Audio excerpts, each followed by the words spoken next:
기쁜 성탄절을 맞이해서 누가복음 2장 1절로 7절 말씀을 본문으로 하여서 예수님 모실 빵이 있습니까? 이 같은 제목으로 함께 말씀의 은혜를 나누기 원합니다. 제목을 한번 따라해 주시기 바랍니다. 예수님 모실 빵이 있습니까? 예수님 모실 빵이 있습니까? 예수님께서 탄생하셨습니다. 예수님의 탄생은 인류 역사 이래 최대 기적이요 축복의 사건입니다. 하나님이신 예수님께서 육신을 입고 이 땅에 태어나셨습니다. 온 인류의 죄를 사하시기 위해서 육신을 입고 이 땅에 태어나셔서 우리를 대신하여 죄와 절망을 짊어지시고 십자가 달려 돌아가시기 위해서 이 땅에 오신 것입니다. 높고 높은 하늘 보좌를 버리시고 낮고 천한 이 땅에 오셔서 놀라운 구원의 역사를 이루신 우리 주님을 찬양하고 영광을 돌려야 할 것입니다. 예수님의 일생은 세 단어로 정리가 됩니다. 낮아지심, 섬기심, 희생하심입니다. 예수님은 낮아지셔서 가난하고 병들고 고난당한 모든 약한 사람들을 죄사로로 섬기시고 십자가에서 희생하셔서 온 인류의 구원을 완성하셨습니다. 예수님의 탄생은 이러합니다. 가이사 아구스토, 그러니까 로마 황제 가운데 최고의 황제로 불리운 시저 어거스투스 황제 제2시대입니다. 그 어거스투스의 이름을 따라서 생겨난 이름이 어거스트 8월달입니다. 8월달이 바로 저 황제 이름을 따서 생겨난 달의 이름인데, 이 황제 시대에 그가 점령하고 있던 모든 로마 제국 산하에 있는 나라에 명을 내려서 모든 사람이 자기 고향에 가서 호적을 신고하라고 했습니다. 그래서 다윗은 요셉도 나렛 동네에서 그의 고향인 베들레헴에 가서 호적을 등록하게 되었습니다. 그곳에서 만삭이었던 마리아가 아이를 낳게 됩니다. 누가복음 2장 4절 6절입니다. 요셉도 다윗의 집 족속이므로 갈릴리 나사렛 동네에서 유대를 향하여 베들레헴이라 하는 다윗의 동네로 그 약혼한 마리아와 함께 호적하러 올라가니 마리아가 이미 잉태하였더라. 거기 있을 그때 해산할 날이 차서. 그런데 아이를 낳으려고 하는데 그곳에 여관에 있을 곳이 없었습니다. 그래서 성경은 그 당시 여관에 있을 것이 없었다고 성경은 이렇게 설명합니다. 누가복음 2장 10절입니다. 첫 아들을 낳아 강보로 싸서 구유에 누였으니 이는 여관에 있을 것이 없었음이로라. 요셉과 마리아가 아이를 해산하려고 하는데 여관에서 방을 구하지 못해서 결국 춥고 더럽고 냄새나는 마ಹು간에서 아이를 낳아 구유에 누이게 되었습니다. 하나님의 아들인 예수님께서 하늘 보좌를 버리시고 이 땅에 오셔서 가장 낮고 천한 곳에 누이신 것입니다. 예수님의 삶은 낮아지심, 섬김 그 자체였습니다. 빌립보서 2장 6절로 8절로 설명합니다. 그는 근본 하나님의 본체시나 하나님과 동등됨을 취할 것으로 여기지 아니하시고 오히려 자기를 비워 종의 형체를 가지사 사람들과 같이 되셨고 사람의 모양으로 나타나사 자기를 낮추시고 죽기까지 복종하셨으니 곧 십자가에 죽으심이라. 사람들은 누구나 한없이 높아지기만을 원합니다. 더 높은 자리, 또 권력 있는 자리로 나가기를 원합니다. 그러나 교만과 탐욕은 궁극적으로 사람을 파멸로 이끌어간다는 사실을 잊지 말아야 합니다. 잠언서 16장 18절입니다. 교만은 패망의 선봉이요 거만한 마음은 넘어짐의 앞잡이니라. 예수님을 본받아서 한평생 겸손의 삶, 낮아짐의 삶, 섬김의 삶을 살아가는 여러분 모두가 되기를 주님의 이름으로 축원합니다. 그런데 이 예수님의 탄생의 소식이 제일 먼저 목자들에게 전해졌습니다. 온 인류의 구주 되신 예수님의 탄생이 당시 천한 직업으로 여김받았던 목자들에게 제일 먼저 전해진 것입니다. 누가복음 2장 8절로 10절은 설명합니다. 그 지역의 목자들이 밤에 밖에서 자기 양떼를 지키더니 주의 사자가 곁에 서고 주의 영광이 그들을 두루비침에 크게 무서워하는지라. 천사가 이르되 무서워하지 말라. 보라 내가 온 백성에게 비칠 큰 기쁨의 좋은 소식을 너희에게 전하노라. 예수님의 탄생 소식이 그 헤롯이 살고 있는 왕궁에 전해진 것도 아니고 부잣집에 전해진 것도 아니고 당시 권력층에 있던 제사장, 바리새인, 사두개인들에게 전해진 것도 아니고 가장 평범한 사람들이 귀하게 여기지 않는 천한 직업이었던, 그러나 그 자리에서도 성실한 삶을 살아가고 있는 목자들에게 전해졌던 것입니다. 그들은 남이 알아주지 않은 직업을 갖다고 할지라도 맡겨진 일에 최선을 다했습니다. 그래서 남들이 다 곤히 잠을 자고 있는데 맡겨진 양떼를 지키기 위해서 밤을 새워가며 그 들에서 떨면서 양을 지키고 있었습니다. 누가복음 2장 8절에 이와 같이 말씀합니다. 그 지역의 목자들이 밤에 밖에서 자기 양떼를 지키더니, 편하게 자기 집에서 잠도 자지 아니하고 양떼를 지키기 위해서 밖에 나와서 밤을 새우며 산업짐승으로부터 양떼를 지키고 있던 목자들에게 예수님의 탄생 소식이 알려지게 된 것입니다. 목자처럼 우리의 심령이 깨어있어야 하는 것입니다. 우리가 영적으로 깨어있을 때 주님의 음성을 듣게 되는 것입니다. 베드로전서 5장 8절을 말씀합니다. 근신하라, 깨어라, 너희 대적 마귀가 우는 사자같이 두루다니며 삼일자를 찾나니. 절대로 우리 영이 잠들면 안 되는 것입니다. 사도 바울이 3차 선교여행 때 드로아에 가서 말씀 전할 때 말씀이 길어지게 되니까 그 3층에서 유두고라 하는 청년이 창턱에 걸터 앉아 졸다가 떨어져 직사하고 말았습니다. 성경에 훌륭하고 아름다운 업적을 남겨서 이름 적힌 게 아니라 졸다 떨어져 직사하였더라. 사도행전 20장 9절은 설명합니다. 유두고라 하는 청인이 창에 걸터 앉아있다가 깊이 졸더니 바울이 강론하기를 도래하며 졸음을 이기지 못하여 3층에서 떨어지거늘 일으켜보니 죽었는지라. 사도 바울이 내려가서 그를 살렸습니다마는 우리도 어떤 이유로든지 유두고처럼 졸거나 잠이 들면 안 되는 것입니다. 영적인 잠을 자는 것은 우리를 파멸로 이끌어갑니다. 영적인 잠을 자면 생각이 부정적이 되고, 영적인 잠을 자게 되면 기쁨과 감사가 사라지고 교회를 다녀도 그저 구경꾼으로 왔다 갔다 하고 어두운 면만 보고 원망과 비판을 말하는 그런 모습으로 삶이 바뀌어지고 말게 되는 것입니다. 영적으로 깨어 있어야 합니다. 늘 깨어 있어야 됩니다. 목자처럼 깨어 있어야 됩니다. 그리고 맡은 일에 성실함을 다하여 그 일을 완수할 때 하나님께서 복을 내려 주시는 것입니다. 영적으로 깨어있게 되기를 바랍니다. 기도로 깨어있고, 찬양으로 깨어있고, 말씀으로 깨어있고, 감사로 깨어있게 되기를 바랍니다. 이 목자들의 모습을 보면서 우리가 결심해야 될 것이 있습니다. 성탄절 말에서 우리가 어떤 삶을 살아가야 될 것인가. 첫째로 우리는 내 삶의 중심에 예수님을 모셔야 됩니다. 아무리 바쁘고 할 일이 많더라도 예수님을 거절하고 마음간으로 몰아냈던 그 당시의 사람들처럼 살면 절대 안 됩니다.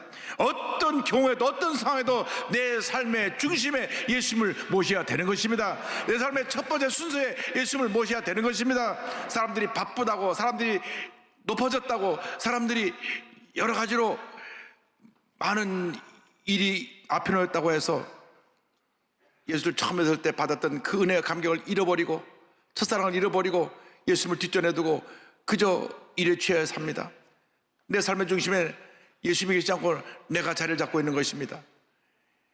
주님, 내 마음의 중심에 오셔서 나를 다스려 주시고, 내가 아무리 바빠도, 아무리 내가 이상에 나가서 잘 돼도 모든 것이 주님의 은혜라는 걸 잊지 않게 하여 주시고 늘 예수님 중심으로 살게 하여 주옵소서. 이와 같은 삶을 살아가는 여러분 모두가 되기를 바랍니다. 여러분 일평생 예수님 제1주의 삶을 사기를 주님으로 축원합니다. 나아가서 둘째로 이 기쁜 소식을 우리는 전하는 자가 되어야 합니다. 양떼를 지키던 목자들에게 천사가 이와 같이 소식을 전했습니다. 누가복음 2장 10절로 11절입니다. 천사가 이르되 무서워하지 말라. 보라, 내가 온 백성에 미칠 큰 기쁨의 좋은 소식을 너에게 전하노라. 오늘 다윗의 동네에 너희를 위하여 구주가 나셨으니 곧 그리스도 주시니라. 천사와 목자들에게 기쁜 소식을 전한 것 같이 이제 우리도 이 기쁜 소식을 만방에 전해야 되는 것입니다. 절망에 처한 사람들에게, 문제 가운데 있는 사람들에게, 슬픔에 처한 사람들에게 이 기쁜 소식을 전해야 됩니다. 예수님이 우리의 구주자가 되시고 예수 믿을 때 우리에게 하나님의 은혜가 임한다는 사실을 전해야 됩니다. 구원을 선물로 받게 되고 그 결과 우리는 영생 축복을 받게 되는 것입니다. 예수님만이 우리의 길이 되시고 진리가 되시고 생명이 되신다는 사실을 널리 전해야 됩니다. 예수를 믿을 때 하나님의 은혜가 우리에게 임함으로 말미암아 영혼이 잘된 같이 범사가 잘되며 강건하게 되고 생명의 때 풍성하는 은혜가 우리에게 임하게 될 것입니다. 나아가서 우리는 사랑의 실천자가 되어야 합니다. 사랑은 말이 아니라 실천입니다. 절망에 처한 많은 사람들에게 예수의 사랑을 전해야 되는 것입니다. 사랑을 실천해야 되는 것입니다. 고난당한 이웃을 우리가 돌봐야 됩니다. 우리 주변에 고개를 돌리만 보면 우리가 돌봐야 될 사람이 얼마나 많은지 모릅니다. 독거노인, 소년소녀 가장, 몸에 장애를 가지고 있는 장애우들 3만 5천 탈북민, 미혼모 가정 3만 5천, 200만 다문화 가족, 또 병중에 병원에 누워있고 늘 약을 먹고 아픔으로 살아야 되는 그러한 고난에 처한 이웃들을 우리가 돌봐야 되는 것입니다. 매년 쪽방촌을 가면서 느낀 것이 있습니다. 우리 한국이 10대 경제대국이라고 하는데 아직도 전혀 이곳은 달라지지 않았습니다. 한 병짜리 방에 약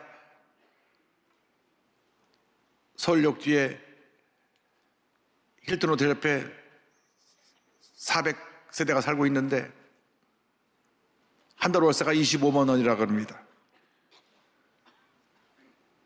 이것의 환경을 개선하기 위해서 여러 경로를 통해서 얘기했지만 아직 달라지지 아무것도 없습니다. 추운 겨울에 전기장판 하나 깔고 지냅니다. 가서 성도님들 기도해드리니까 날이 추워지면 우풍이 너무 세서 바닥은 따뜻하고 얼굴은 업니다. 이런 환경이 개선되어야 되는 것입니다. 지금 우리가 경제 10대 대국 아닙니까? 지금 2022년입니다. 바뀌어야 됩니다. 2024년, 25년쯤에는 새로 빌딩을 져서 저분들을 옮긴다고 하는데 속히 그런 일이 이루어지기를 바랍니다. 그들이 우리 새 이웃입니다. 우리가 돌봐야 될 우리 형제고 자매인 것입니다. 예수 믿고 축복받은 우리들이 나 혼자 되었다, 나 혼자의 삶에 만족하면 안 됩니다. 우리에게 은혜를 주신 것은, 우리에게 축복을 주신 것은, 우리에게 등 따숩고 배부르게 우리의 삶의 풍요로움을 주신 것은 우리 주위에 고난당하는 이웃을 돌보라고 그것을 우리에게 선물로 주신 것입니다. 가진 것을 아낌없이 나눠서 그들을 사랑하고 섬기고 그들을 사랑하고 돌보는 주님의 귀한 자녀들이 다 되어야 할 것입니다. 그것이 하나님의 뜻입니다. 그것이 우리에게 맡겨진 사명인 것입니다. 사도 바울은 이 복음 전파의 사명, 주관의 영혼을 살리는 사명을 완성함에 있어서 생명조차 귀하게 여기지 않는다고 그런 고백합니다. 사도행전 20장 24절입니다. 내가 달려갈 길과 주 예수께 받은 사명 곧 하나님의 은혜의 복음을 증언하는 일을 마치려 하면은 나의 생명조차 조금도 귀한 것으로 여기지 아니하노라. 여러분 맡겨진 사명을 감당하기 위해서 정말 나의 생명조차 조금도 귀한 것으로 여기지 아니하리라 한 사도 바울의 고백이 여러분의 고백이 되기를 바랍니다. 어제 매우 추웠습니다. 어저께 청량리 바포 현장에 가보니까 영하 10도가 됐는데 밖에서 성탄 축하 거리 예배 35주년 해서 한 1,500명이 모였는데 그 안에 바포 건물 있는 안에는 자리가 없어서 1,000명밖에 못 들어오고 500명이 밖으로 줄을 섰더라고요. 근데 거기 바포에 건물을 졌는데 건물을 증축한 것이 불법이라고 또 건물을 허물라고 합니다. 그래서 이 추운 겨울에 저들이 따뜻하게 밥 한 끼 먹는 그것도 지금 폐쇄가 돼야 되는 그런 어려움이 있는 것을 보고 안타까운 마음으로 가서 말씀을 전하고 저들에게 가지고 온 것들을 나눠주고 함께 시간을 보내고 왔는데 우리 주변에 고개만 돌려보면 그런 분들이 얼마나 많은지 모릅니다. 여러분들이 주님의 사랑을 실천할 수 있게 되기를 바랍니다. 오늘 이후로 주님, 내가 주님 앞에 가는 그날까지 내가 받은 은혜를 베풀고 나누며 살게 하여 주옵소서. 고난당한 이웃을 돌보며 살게 하여 주옵소서. 나 혼자 축복받는 것으로 만족하지 않게 하여 주시고 우리 주위에 고난당한 고난이 나의 고난이라고 생각하고 그들을 사랑으로 돌볼 수 있게 하여 주시옵소서. 그 같은 삶을 살아가는 여러분 모두가 되기를 바랍니다. 성탄절이 되면 늘 기억되는 아름다운 이야기가 있습니다. 미국 중서부 어느 작은 마을에 9살 난 월레스라고 하는 아이가 있었습니다. 나이로는 4학년 때는 나이인데 지적 능력이 떨어져서 2학년에 다니고 있었습니다. 그러니까 지적 장애가 있어가지고 몸은 크고 그런데 수준은 초등학교 2학년 아이가 다니면서 그들과 어울려야 될 그러한 지적 수준을 갖고 있었습니다. 그러니까 지적 장애는 그 정도 수준으로 초등학교 2학년 수준으로 아마 평생 살겠죠. 그런데 성탄절이 되어서 교회 학교에서 이제 성탄절 연극을 하는데 다 역을 맡깁니다. 요셉 역을 맡기고 마리아 역을 맡기고 목자 역을 맡기고 동방박사 역을 맡기고 다 맡기는데 이 월레스를 맡길 역이 없습니다. 맡길 배역이 마땅한 게 없습니다. 말이 어눌하고 또 지적 능력이 떨어져서 기록을 찾아보니까 롬바드라고 하는 여 선생님이 고민하다가 맡겨진 역이 이 여관 주인 역입니다. 가만히 서 있다가 방 없어요. 이거 딱 한마디만 하면 됩니다. 그래가지고 연습을 시키고 또 시키고 또 시켜가지고 연습할 때 이 월레스가 곧잘 했습니다. 그냥 요셉과 마리아가 와서 우리 애 낳아야 되는 아이가 태어나게 되는데 방을 달라고 그러면 가만히 듣고 있다. 없어요. 그럼 끝나는 거니까요. 그래서 성탄절이 되어서 온 저녁에 교인과 동네 사람이 다 모였습니다. 이제 순서대로 착착착 연극이 진행해 가는데 이 롬바드 선생님은 이 원래 순서만 지나면 모든 것이 잘 끝나니까 조바심을 하고 뒤에서 서성거리면서 무대 뒤에서 지켜보고 있는데 드디어 분장한 요셉과 마리아 와서 문을 두드립니다. 문을 두드려서 월레스가 문을 여니까 간절히 호소합니다. 지금 내 아내가 만삭에서 아이를 낳아야 되는데 방이 필요합니다. 이 추운데 갈 데도 없고 방을 주세요. 방을 주세요. 원래 영국할 때는 없어요 하던 아이가 가만히 서 있습니다. 꼼짝하고 가만히 서 있어요. 그래서 선생님 뒤에서 방 없어요, 방 없어요, 방 없어요. 저 뒤에서 불러주는데도 그러다 갑자기 정신 차려서 방 없어요. 그러니까 요셉과 마리아가 고개를 푹 숙이고 뒤로 돌아가는데 그 모습을 월세가 보더니 눈물이 글썽글썽거리더니 소리를 지릅니다. 요셉 가지 마세요. 마리아를 데려오세요. 내 방을 쓰세요.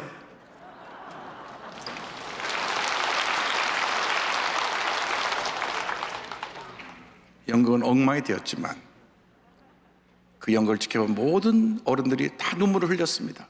이 월레스의 순수한 마음, 우리가 정말 또 월레스 같이 예수님을 모실 마음의 방에 준비되어 있는가?